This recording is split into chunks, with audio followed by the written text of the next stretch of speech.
Hey gang, thanks for watching Speech Bubble. I'm Butch Hartman. I've got an amazing guest with me today. He's done voices for me on all of my cartoons, including the voice of Mark Chang from Yucapotamia. What's up, folks? This is Mark Chang. You are watching Speech Bubble.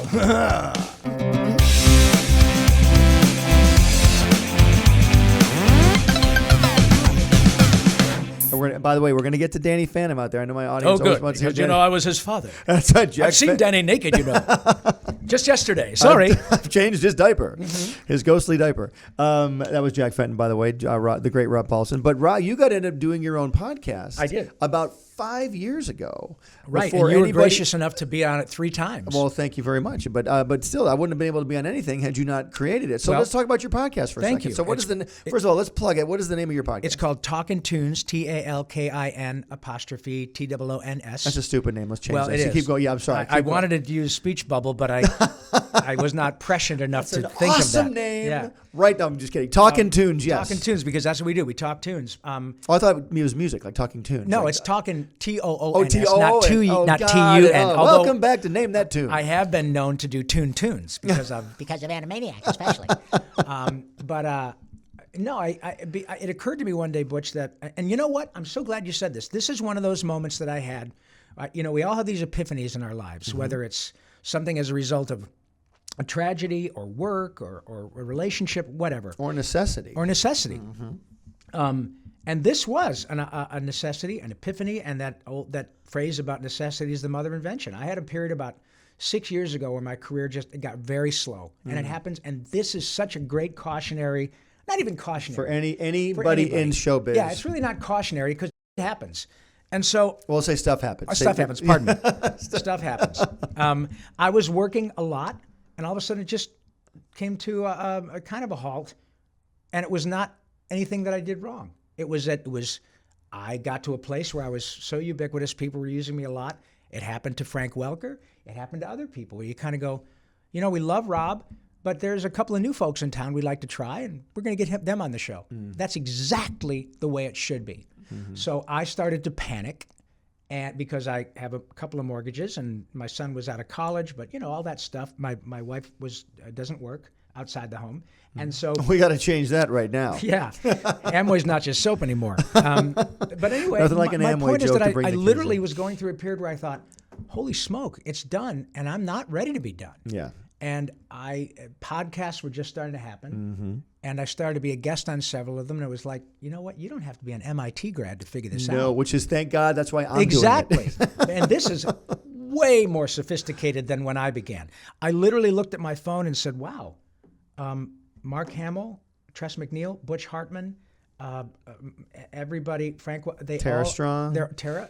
I have all of their numbers."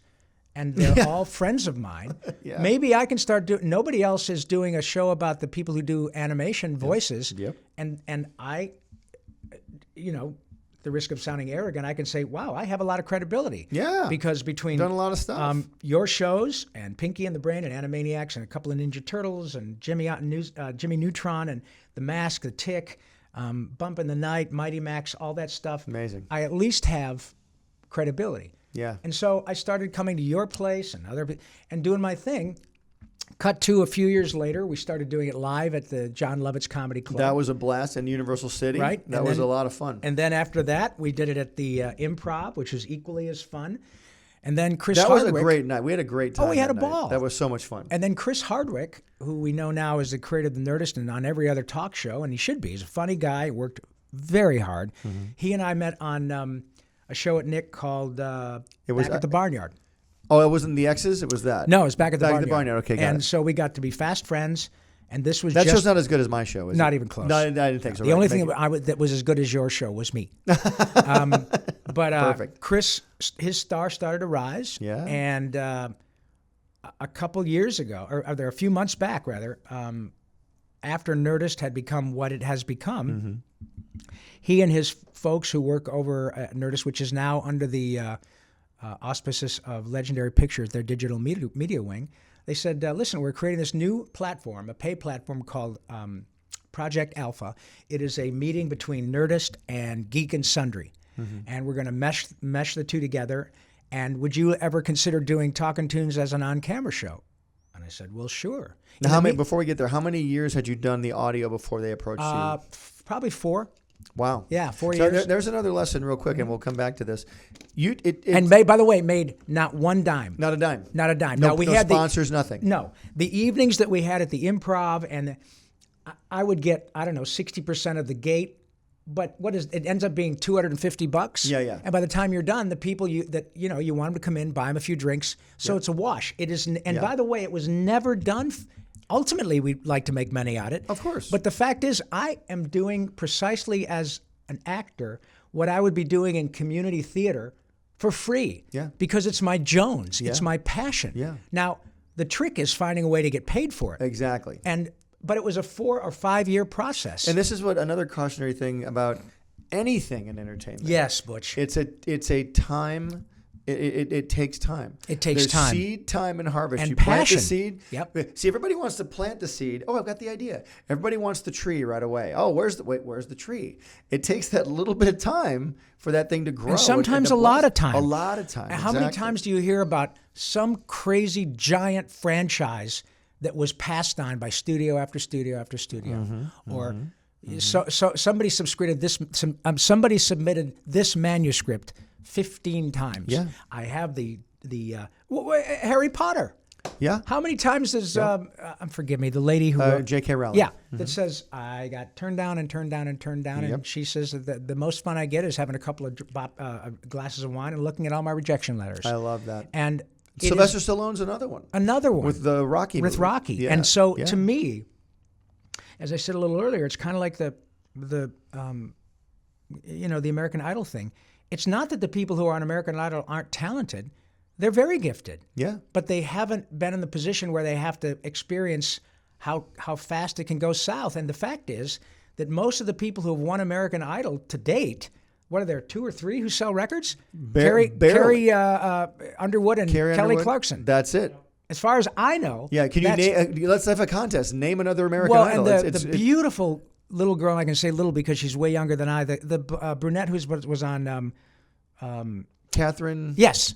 Catherine McPhee. She was on Star. Yeah. That's right. Yeah. Oh my God. She was an amazing singer. Yeah. Incredibly gifted. Yes. Stunningly beautiful. I know. Yeah. Huge poise. You're talking about great me? Gift. You're talking about Butch Hartman? No, I'm talking about Catherine McPhee. Oh, sorry. I apologize. I always hear huge this. ego. Incredibly unattractive. Now I'm talking. But great hair. Exactly. We'll be right back. But the point is that this girl has had 2 record deals that I know of. Yeah. That went. Yeah. Now that her career's not over. No. But and her mother is a singing coach. She grew up in Hollywood. She knows the game. Yeah. But if you're in my case, you're from Detroit. I'm from Detroit. That's and right. Flint, Michigan. We are both from Michigan. Yeah. Right. So you get up here and you go, oh man, this sucks. Well, yeah. But what did you expect? Yeah. And I think sometimes people expect it not to suck because they think I'm going to be the one that hitches my star to American Idol. Yep. And boy, if I can get in there, I'm really good. Of course you're really good. I'm really good. Yeah. But I'm not nearly as good as I hopefully will be tomorrow. Yeah. And I'm way better than I was when I got here. Yep. But I have to tell you that when I arrived in Hollywood and it was no, I expected that. Yeah. I didn't go home and say, I can't do this. I went home and saying, do I really want to do this? Yes. Yeah. And I went back at it. I didn't expect it. I thought it'd be yes all the time. Because everybody in my hometown was like, yes. Right. And that's what people have to, and we'll get back to your podcast in one sec, but everybody thinks that when you come from your hometown and you're a star in your hometown, best baseball player on the Little League team. Every best baseball player comes to USC to try to make the team. And then that's when the competition really starts. When I got to art school, I went, they're good too. They're super good. I've got to up my game here. But the thing that or you fade away. But I had the added benefit of having been on the road with a theater company for 2 years before I moved to LA. And then I spent another year in a rock and roll band that was essentially, a live human jukebox for a year and a half back in the Midwest, traveling around the club circuit. But you learn really quickly. You learn how to think on your feet. Yep. You learn that you blow a line on stage and you fix it. Mm-hmm. If you suck one night, you figure it out and don't suck the next night. Used to being in front of an audience. The fear goes away for that. Yeah. And so you audition and you don't get this gig and you audition. Yep. And so you're right. You get here and you find out that, wow, every prom king and queen come to Hollywood. Yep. And they're all handsome and they're all not all talented, but often it doesn't matter because they're really handsome and they fit the suit. Now the trick is, can you stick around long enough so that your talent comes through Yep. and allows you to have not a gig, a career. I'm 61 years old. I've been earning money and paying my bills doing this since I was about 26. Almost 40 years. Almost 40 years. Unbelievable. And I am so grateful. I know. That's coming across. Everything you say, you're so grateful. And that's one thing we have to tell everybody out there is be grateful. I tell attitude of gratitude, my friend. I was just at the CTN Expo in Burbank, the Animation Expo this weekend. I spoke to an audience of youngsters there. I say youngsters, they're all 25, sure. 26. In art school. But one of the main things I said, and Jace was there, he can tell me. There's Jace, my co-host over there. Hey, dude. Jace, I told everybody, they said, what's the first thing you do in Hollywood? I said, be nice. God bless you, my friend. I go, be nice, because nobody wants to have to deal with you. Exactly. They want to be able to work with you, but if they know they're showing up to have to deal with you, man, things aren't going to last very long unless you're like the next James Cameron or something. And even they shouldn't be the way they are. You nailed it. And the fact is that when now having been a Hollywood veteran for a long time, I'm not one of those people who denigrates Hollywood by and large, because it's given me not only a great living, and there's some goofballs out here, and it's a wacky way to make a living, but the people with whom I work on a regular basis are the most gifted, unpretentious, down-to-earth people. You, Billy West, DiMaggio, Tress, Jeff Bennett, Frank Welker, all people I would have to my home and have been to their homes. I've never been invited to your house, by the way. Well, it's because I don't want you to know where I am. But they're the nicest people. And so when I run, and Steven Spielberg, to the extent that who's that? He's a nice kid from the Valley. Okay. He likes making movies. Yeah, well, he's got a photo mat, which is actually not doing very well. Photo mat, wow. Got to learn to come to this century. But exactly. No, when I run into people who are arrogant and difficult, I have no patience for it. Oh, nobody because does. I know people who are so talented, and to the extent that I've gotten to work with Mr. Spielberg on 3 or 4 occasions, and probably will get to again. As a professional, not a nerd. Right. Yeah. And he is delightful. Yeah. So if somebody's going to be, respectfully, if you're going to be a jerk, you better be so talented. Oh, boy. That you can save your money and that people will do whatever they have to do to work for you despite your being a jerk. Yeah. But most of the time, not worth it. It's not worth it. It's not worth it at all. And also, if you've got 2 people whom you can hire who are both talented, dude, and one guy's easy to work with and one guy's a pain, dude. Part of the reason I've hired you many times, number one, I really love you as a person, and you're hysterically funny. You make things better, and you're easy to deal with, and you're great. You come in and make things better and more fun. That's why I always record. We're grateful to be there, man. Well, that's why I always recorded the shows with an ensemble. Because a lot of shows record one actor at a time. And your way is way better. I love having everybody in the room because we just rip on each other. Everyone gets to know what everybody's doing in their life. It makes your show better. It's like a party. It's a lot, and plus you come out of there hysterically laughing. Well, and you cultivate that. You cultivate that experience, Butch. You really do. No, it's a lot of fun. But I mean, you come out of there having just a blast, having a great time. And there's a scripture in the Bible that says a merry heart does good like a medicine. And yes. And I don't mean merry heart. I mean a host. I just merry happy heart.